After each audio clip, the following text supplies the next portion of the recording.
So I want to start here. What is happening in America? We are strapped by being isolated by the ocean, and we are strapped because our media blows beyond all recognition. Okay? You're not getting anything from the mainstream media. Stop watching it. And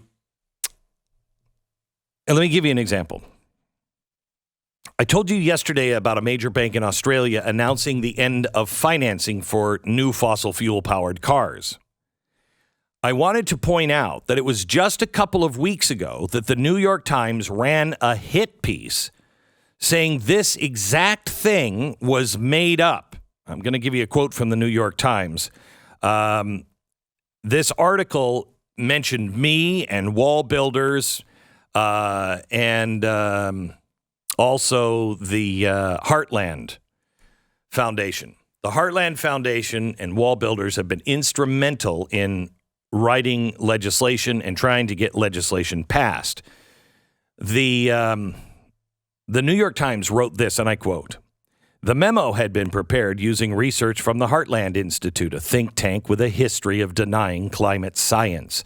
And it misrepresented how banks and other financial institutions were implementing their ESG strategies. It said, quote, if you're a small business owner with gasoline-powered cars, you're eventually going to be phased out of a bank's portfolio, unless you switch to electric vehicles, of course. The memo said in a section about how banks would use ESG to force businesses to change. Similarly, if you want to buy a house in the future that runs on natural gas, you, too, won't be able to get a mortgage until you put solar panels on the roof. The New York Times followed that with, no banks have proposed such measures. So they're trying to, again, call this a conspiracy theory. Let me give you again, that was the New York Times 2 weeks ago. There is nothing but disinformation.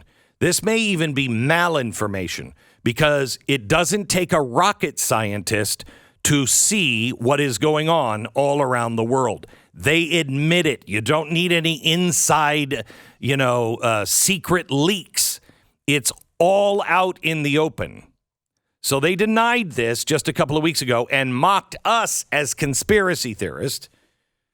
And yesterday, starting in 2025, Bank Australia will no longer give you a loan if you buy a car that runs on gasoline. Bank of Australia Chief Impact Officer, yes, the Impact Officer, Sasha Corville said in a statement that by ceasing our car loans for new fossil fuel vehicles, we are sending a signal to the Australian market. Okay.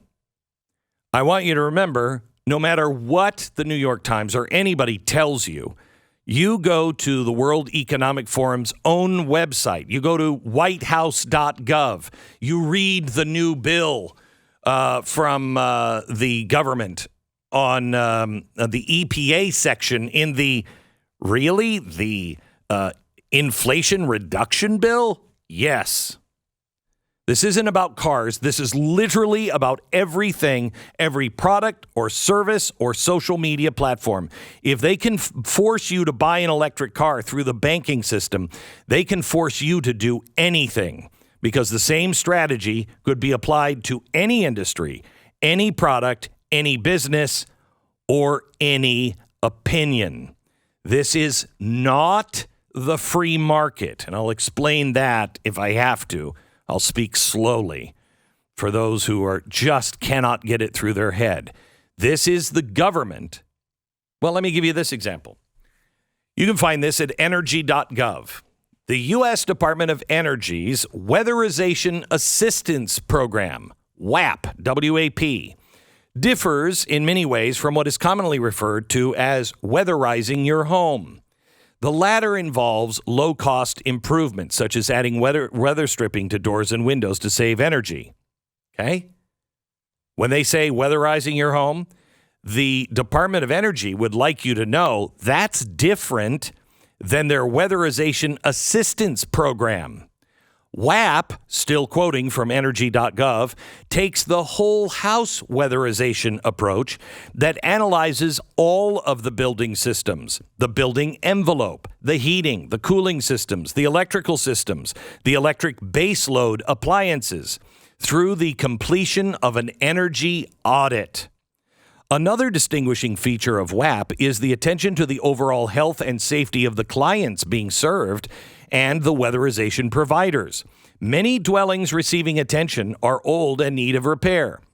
Weatherization providers check the exterior of the building, known as the envelope, and major energy systems to ensure there are no occupant health or safety concerns before installing any energy-efficient measures. So what we were saying is you won't be able to buy a house unless you have solar panels. Oh no, it's worse. Again, from energy.gov. At its core, WAP is an energy efficiency program. The program is largely measured in terms of energy saved. WAP recognizes homes and buildings work as a system of interrelated parts and follows the house of a system methodology to assess and treat the homes. WAP, listen to this very carefully. WAP understands it is not effective to insulate an attic if the roof leaks and will degrade the insulation's performance.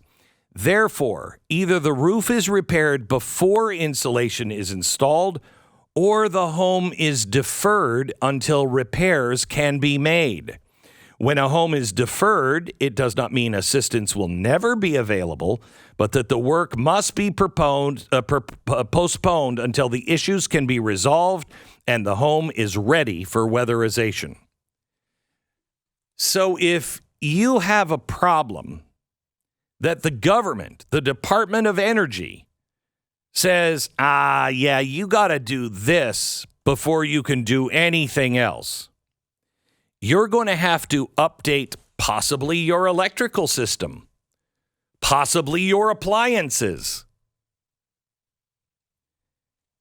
To help with moving homes off of the deferral waiting list, many WAP local providers combine other federal, state, and local program funding to address the home and building problems so they can be weatherized.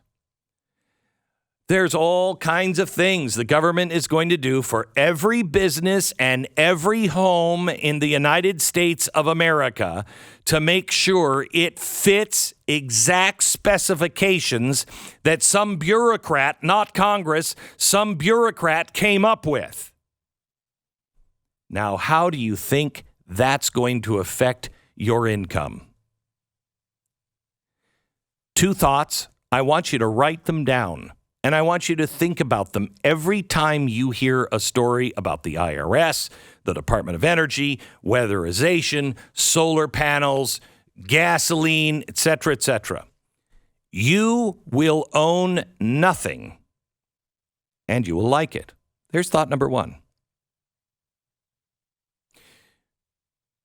Actually, 3 thoughts. Here's thought number 2. Thought number 2 is, well, somebody's got to own it, so who am I renting from? And the third thought, what happens to all of the stuff I already own? If I'm going to own nothing by 2030, what happens to that? I can give you the answer to all of that. Statement number 1 is a statement. It's not a question. It's just a statement. You'll be happy. I can make it into, will you really be happy? Will you really like it if you're renting everything that you have now and you have no ownership in it? Will you be happy? 2, who will you be renting from? The elites. You'll get your food from Bill Gates and all of the people that will buy up all of the farms. You will get everything from the government. Will you be happy? And the third thing is, what happens to my stuff in the next 8 years? Stuff I already own. you will be impoverished. They will hit you every possible way they can, through higher prices, through inflation, through regulations that will cause you to buy this permit and do this to your house, and you'll be required to buy this, otherwise you're not in compliance. Remember what we said, what conservatives said about Obamacare. It's not a right. And for the first time, I have to buy something to be in compliance with my citizenship. I have to purchase something so I can be a citizen in good standing? Well, yes. Yes. You'll not only have to buy things, you'll have to stop buying things that you might like. You won't have an opinion that can be expressed out loud, and you dare not express it online or even in your house because Amazon, Apple, Google is everywhere in our house. And who have they publicly, privately partnered with? The United States government.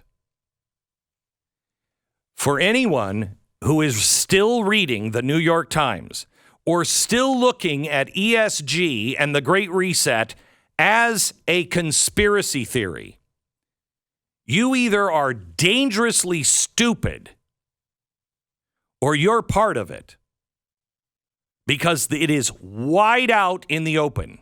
You can see it in every bill they pass now. You can see it in every person they hire with an additional gun. Tonight, I'm going to show you what they were really looking for at Trump's Mar-a-Lago. I'm going to show you the history of the FBI. I'm going to show you what they're doing with the FBI and the DHS and the Department of Agriculture and the Department of Energy. I'll show you what they're doing. They're building an army. You need to watch tonight's show at 9 p.m. I urge you to tell a friend. I urge you to even watch it as a group.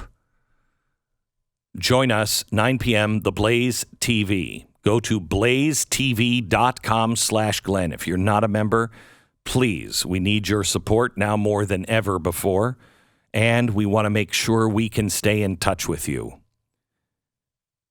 blazetv.com/Glenn. Use the promo code Glenn and save 10% off your subscription now.